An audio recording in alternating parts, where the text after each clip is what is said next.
ซอนอะไรขบุญเร็วๆขบุญโคตรอะไรขยับนอน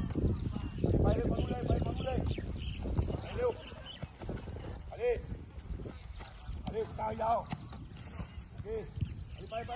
จังอะไรสองกล้วยไม่ได้ไปไม่โอเคใครพันไอ้บอยสมบูรณ์ดูโอเคได้ไปอะไรสิปิ๊กอะไรนี่แค่สมบูรณ์มึงจับไม่ได้เลยนี่ก็อะไรสมบูรณ์ก็จับแค่มึงคนเดียวมึงอันเดียวฮะแค่อันเดียวเราจับได้เลยอะไรไปอะไรเร็วอะไรไปเร็วไอ้สิปิ๊กนี่ไอ้สมบูรณ์โคตรเลยนี่ขยับอะไรไปเร็วกองโครอะไรขยับโอเคไปอะไรเร็วคุณมังกรเร็วช้านี่ขยับอะไรสมบูรณ์โคตรเลยอะไรเร็วอะไรสปีกขยับ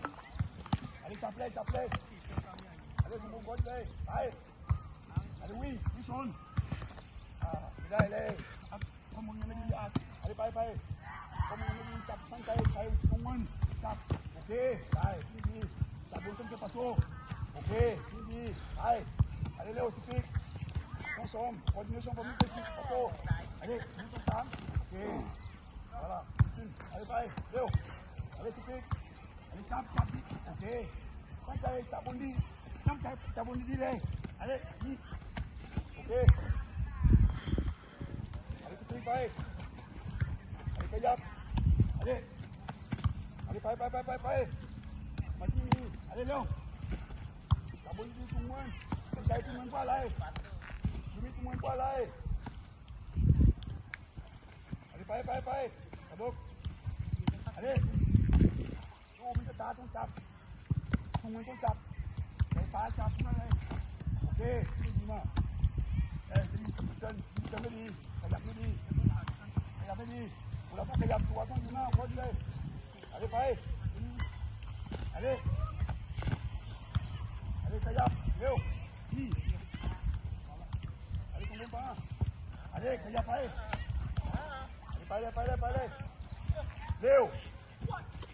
อะไรขยับไปนี่มาคนอะไรมาคนเลยอะไรโอเคไปจับได้ไป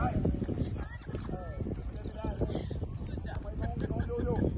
ว่าทิ้งคนว่าละร้องไข่มากกว่าน้องว่าอะไรฮะใช้เรื่องไปเลยเว้ยไข่มากน้องไม่ได้วิ่งไปคนไปโอ้มันโอ้เวลาน้องไข่เบิ้ลโอเคดูอะไรก่อนไปร้องไข่มากโอเคเล่นได้